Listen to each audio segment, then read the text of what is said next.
This is the Inspire Robotics challenge map, and we're going to do a walkover explanation of how all the missions are supposed to be done.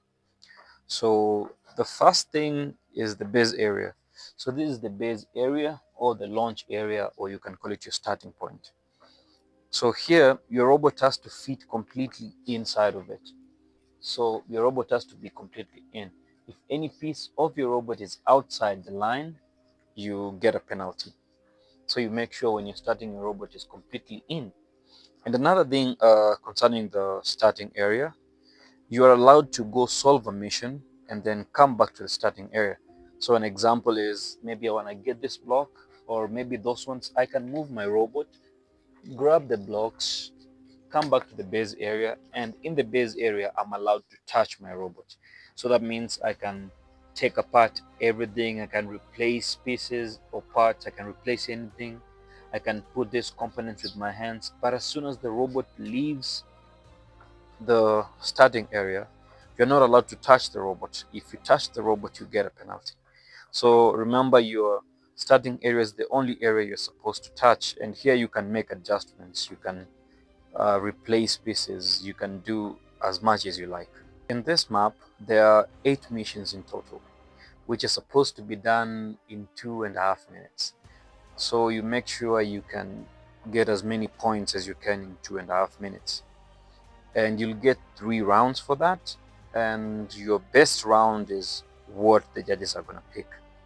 So our first mission is the smart sorting mission. So where we're going to pick the colored blocks and drop them into the sorting area. So we have 2 of the colored blocks right there, and 1 of them is on the base area.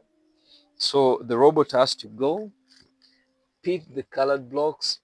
You can decide how you want to pick them, and from there you can find an option of dropping them inside of the sorting area. So if you drop each of them, it's 10 points. The second mission is the solar panel optimization, where we have to pick an energy block from the solar panel and drop it inside the battery pack. And remember, the robot has to do that, not your hands. So the third mission is the smart greenhouse, where the robot has to pick the plant block and push it inside the greenhouse. So it has to be fully inside the greenhouse. If it's fully in, you get 10 points. But if the block is touching the line, you get 5 points. The fourth mission is the river pollution cleanup, where you have to pick the ocean cleaning bot or the river cleaning bot, and then you have to push it all the way into the river or the ocean.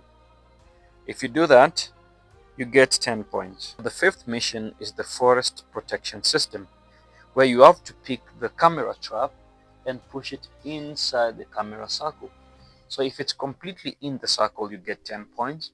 But if it's touching the line, you get 5 points. The sixth mission is the smart traffic, where you have to turn the traffic light to face any other direction than its current position. So that is the current position.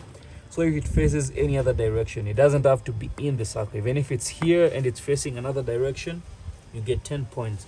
But if it falls down, you don't get points. Seventh mission is the AI-driven electric car.